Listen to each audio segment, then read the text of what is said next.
बिस्मिल्लाहिर्रहमानिर्रहीम अस्सलाम वालेकुम। उम्मीद करता हूँ आप सब लोग खैरियत से होंगे। आज की जो हमारे पास एक केस स्टडी है वो ये है कि ये टोयोटा करोला है 1.3 NZD 140। इसके अंदर इशू क्या आ रहा है कि गाड़ी की जो ना उन्होंने बैटरी कस्टमर ने रिप्लेस करवाई है, और बैटरी रिप्लेस करवाने के बाद ये हुआ कि इसमें एक चेक लाइट ऑन हो गई है और उसके बाद गाड़ी जो है ना एक्सेलरेशन छोड़ गई है। तो गाड़ी को मैं आपको स्टार्ट करके दिखाता हूँ, देखिए क्या प्रॉब्लम आ रहा है। गाड़ी को मैंने स्टार्ट किया, एक तो इंजन चेक लाइट ऑन है और नंबर 2 ये आरपीएम फ्लक्चुएट खुद ब खुद ही करी जा रहे हैं। और अगर हम इसको एक्सेलरेशन दें, ये मैंने फुल एक्सेलेटर दबाया है लेकिन बस मैक्सिमम जो है ना 1800 आरपीएम तक जा रही है, इससे ऊपर इसके आरपीएम नहीं जा रहे। इसमें डीटीसी ये आ रहा है कि P2118 throttle actuate control motor current range performance.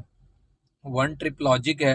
One trip logic code ये होते हैं कि जो कि फ़ौरन ही अपेयर हो जाते हैं, यानी कि जब तक प्रॉब्लम रिजॉल्व नहीं होगा तब तक ये कोड परमानेंट रहेगा। सेकंड ट्रिप लॉजिक भी कहते हैं, टू ट्रिप लॉजिक भी कोड्स कहते हैं। वो ऐसे कोड्स होते हैं कि बाज़ औक़ात जो है ना वो किसी ख़ास कंडीशन के ऊपर जाके जिन्होंने अपेयर होना होता है, ख़ास ड्राइव पैटर्न हो या उस ख़ास टेम्परेचर के ऊपर जाके उस सेंसर ने वर्क करना हो या उस कंडीशन के ऊपर जाए, तो उसमें टू ट्रिप लॉजिक कोड्स होते हैं। जो सिंगल ट्रिप लॉजिक कोड्स होते हैं वो ये वाले होते हैं।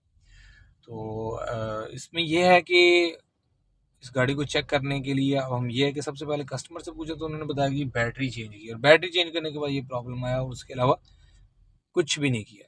तो फर्दर हम इसको देखते हैं कि इसके अंदर क्या प्रॉब्लम हो सकती है। तो सही इस कोड के अगेंस्ट जब हमने इन्फॉर्मेशन निकाली है तो ये है कि एक्सीलेटर जो पैडल है हमारा, जो वहाँ से जो वायरिंग जो है ना वो जा रही है कंप्यूटर की तरफ, और कंप्यूटर से जो है ना हमारी वायरिंग निकल के थ्रॉटल बॉडी की तरफ जा रही है। अच्छा, इसमें जो है मेन कुछ चीज़ें उसने बताई हैं। ये इसका सर्किट डायग्राम है। सर्किट डायग्राम के अंदर आप देख सकते हैं एक बैटरी पॉजिटिव है और एक मोटर का प्लस पॉजिटिव है, और एक प्लस मोटर ये है और एक माइनस ये है, और ME01 ये ECM से जो सिस्टम सर्किट्स आगे जा रहे हैं ये उसके हैं। लेकिन ECM को ऑन करने के लिए एक मेन AFI रिले का एक फ्यूज़ आ रहा है और एक फ्यूज़ है ETCS का, इलेक्ट्रॉनिक थ्रॉटल कंट्रोल सिस्टम। तो ये अगर हमारा करंट अगर मिस है, अगर मेन ये मिस है तो एन मुमकिन है ये थ्रॉटल तब भी काम नहीं करेगी। तो ये कंप्यूटर की तरफ से कुछ वायर्स निकली हैं, कंप्यूटर को पावर सोर्स को पॉजिटिव का आ रहा है E5 का, और मोटर का यहाँ से आ रहा है, यहाँ से एक थ्रॉटल का सर्किट है जो कि ECM के अंदर है, ठीक है, जो कि इसको थ्रॉटल बॉडी को ऑपरेट करवाता है। तो हम इसकी वायरिंग चेक करते हैं। तो ट्रबल एरिया के अंदर वो बता रहा है कौन कौन सी चीज़ें हो सकती हैं, आप भी देख सकते हैं। Open in electronic throttle control system power source circuit, सबसे पहले वो कह रहा है कि ओपन हो सकता है पावर कंट्रोल सर्किट जो है इसका थ्रॉटल का, वो ओपन हो सकता है। नंबर 2 इसकी बैटरी हो सकती है। बैटरी का इशू नहीं है क्योंकि गाड़ी इस वक्त से स्टार्ट हो रही है, बैटरी नहीं चेंज करवाई है। बैटरी टर्मिनल्स भी हो सकते हैं, ठीक है। ETCS फ्यूज भी हो सकता है, और फ्यूज का इसने इटसेल्फ खुद कह रही है कि फ्यूज भी ग्लो हो सकता है, और ECM इटसेल्फ भी हो सकता है।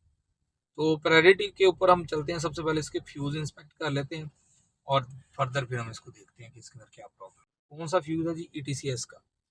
ETCS का जो फ्यूज़ है ये आपके इंजन कंपार्टमेंट के अंदर जो फ्यूज़ बॉक्स है वहाँ पे इंस्टॉल होगा। तो हम उसको चेक करते हैं फ्यूज़ को, क्या उसके में प्रॉब्लम। तो हम अगर इसका फ्यूज बॉक्स खोलते हैं तो फ्यूज बॉक्स को अगर उल्टा करें तो यहाँ पे जो है ना फ्यूजेस का पूरा जो है ना लोकेशन बनी हुई है। तो हमारा जो ETCS का जो फ्यूज था ना वो यहाँ पे ETCS 10 एम्पेयर। अब अगर हम फ्यूज बॉक्स के अंदर चलें तो यहाँ पे आप देखेंगे तो सेकंड रो है। सेकंड रो में सबसे नीचे वाला फ्यूज। अगर हम फ्यूज बॉक्स के अंदर आए तो ये फर्स्ट रो है और ये सेकंड रो है। सेकंड रो में ये सबसे नीचे वाला फ्यूज है। हम इसको खोल के इंस्पेक्ट करते हैं, आया कि ये फ्यूज तो डैमेज तो नहीं है, यहाँ फ्यूज ग्लो तो नहीं कर गया जब उन्होंने बैटरी इंस्टॉल की। ये देखें बैटरी इन्होंने न्यू इंस्टॉल करवाई है, उसके बाद ये प्रॉब्लम है। हम इस फ्यूज को चेक करते हैं। ये फ्यूज को हमने रिमूव कर लिया, फ्यूज को टेस्ट किया। फ्यूज को टेस्ट करते हैं, आया कि फ्यूज वैसे फिजिकली अगर आप देखेंगे तो शायद आपको इसमें फील हो कि फ्यूज जो है ना ग्लो कर गया हो। आपको शायद फ्यूज अंदर नजर आ रहा हो ब्रेक हुआ हो। तो फ्यूज को चेक करने का तरीका ये भी है, ये देखेंगे फ्यूज ब्रेक है जी। इसकी वजह से ये इसके अंदर ये प्रॉब्लम है। तो ये हम नया फ्यूज़ लेके आए हैं, इस नए फ्यूज़ को इंस्टॉल करते हैं यहाँ पे और फिर फर्दर आगे इसको चेक करते हैं कि गाड़ी की हुई है कि नहीं। बताने का मकसद ये है कि ये एक छोटा सा प्रॉब्लम है और इसकी वजह से बहुत कुछ हो सकता है। अगर आपकी गाड़ी यूँ प्रॉब्लम कर जाए बैटरी चेंज करने के बाद और या कुछ ऐसा करने के बाद, तो आप सबसे पहले ये चीज़ आप चेक कर सकते हैं इसके फ्यूज़ बॉक्स के अंदर। फ्यूज़ लगाने के बाद जो है सेम उसी तरह ही कंप्यूटर हमने लगाया, अभी कोड शो नहीं हुआ, लेकिन ये है कि इसके अंदर प्रॉब्लम स्टिल चल रही है। दोबारा चेक करते हैं इसको, यानी कि एन मुमकिन है कि इसका जो थ्रॉटल मोटर जो है ना वो शॉर्ट है।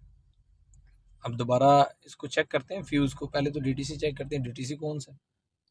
अगर दोबारा ये डीटीसी ऑन यही आ रहा है तो इट्स मीन एन मुमकिन है इसकी थ्रॉटल के अंदर इशू है। इसकी फिर थ्रॉटल को हम ओपन करवाएंगे। वैसे अभी कोड यहाँ पे शो नहीं कर रहा, ठीक है, लेकिन हम ये है कि फ्यूज़ चेक करते हैं।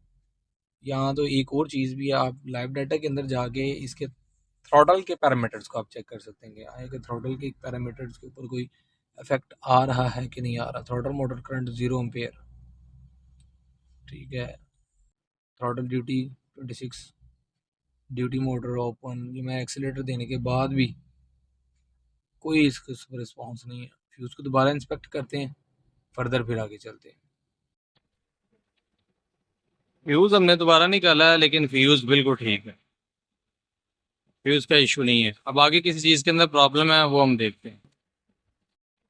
जी, हमें प्रॉब्लम रेक्टिफाई हो गया है। प्रॉब्लम बहुत ही बारीक सा था। वो प्रॉब्लम ये था कि फ्यूज़ हमने इंस्टॉल किया तो फ्यूज़ बिल्कुल ठीक था, फ्यूज़ ग्लो नहीं किया।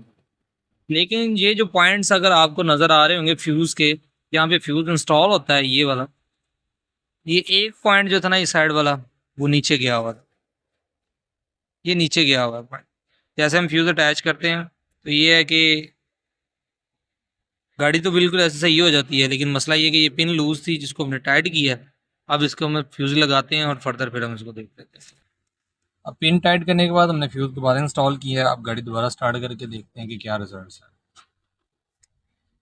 ले जी, चेक लाइट खुद ब खुद जो है वो रीसेट हो गई है और आप हमारी गाड़ी की जो आरपीएम है वो भी स्टेबल हो गया। अब एक्सीलेटर दे के चेक करते हैं कि क्या रिस्पॉन्स है।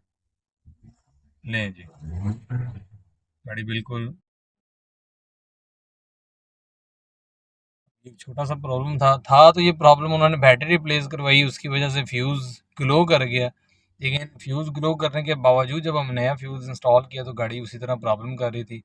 क्यों प्रॉब्लम कर रही थी? क्योंकि उसकी जो फ्यूज़ की जो रिले जो पिन पॉइंट था वो नीचे गया हुआ था। उसको हमने टाइट किया और ऊपर की तरफ उठाया तो गाड़ी हमारी बिल्कुल ओके हो गई। तो ये दो प्रॉब्लम एक साथ ही। अच्छा, ये फ्यूज़ ग्लो होने की रीज़न ये भी हो सकती है कि जो वो पिन लूज़ थी उसकी फ्यूज़ बॉक्स के अंदर, वो नीचे वो थी और जिसकी वजह से क्या था, कनेक्शन प्रॉपर नहीं हो रहा था। जब आपको पता है कनेक्शन प्रॉपर नहीं, लूज़ कनेक्शन की वजह से क्या होता है, हीट जनरेट होती है। हीट जनरेट होने की वजह से क्या हो सकता है, शॉर्ट सर्किट या इस तरह का जो लोड की वजह से क्या हो सकता है कि फ्यूज़ ग्लो कर गया हो। तो ये एक रीज़न है कि जो है फ्यूज़ ग्लो करने की क्या वजह थी। लेकिन बैटरी के साथ ये अब मर्ज कर गई है, बाय एक्सीडेंट कह सकते हैं आप। बैटरी रिप्लेस करवाने के बाद ये प्रॉब्लम आया है या उससे पहले ही था। खैर, कस्टमर ने मुझे जस्ट बताया ही है कि इसकी जो गाड़ी के अंदर जो उन्होंने सिर्फ बैटरी चेंज करवाई उसके बाद ये प्रॉब्लम आया। लेकिन प्रॉब्लम जो है वो फ्यूज़ ग्लो हो गया था, लेकिन फ्यूज़ चेंज करने के बाद भी क्लियर नहीं हुआ। लेकिन हम जब फर्दर उसको मज़ीद देखा तो फ्यूज़ की निचली साइड की जो पिन थी, फीमेल पिन्स नीचे गई हुई थी, लूज़ कनेक्शन था, जिसकी वजह से फ्यूज़ ग्लो कर गया। हमारी गाड़ी बिल्कुल ओके है इस वक्त, एक्सेलरेशन भी ले रही है। तो उम्मीद करता हूँ आपको वीडियो बड़ी पसंद आई होगी। ये प्रॉब्लम में था, रेक्टिफाई किया हमने इसको। इस तरह के भी प्रॉब्लम्स हो सकते हैं। तो मज़ीद इस तरह की अच्छी वीडियोस देखने के लिए मेरे चैनल के साथ जुड़े रहें। आप लोगों का बहुत शुक्रिया। अल्लाह हाफ़िज़।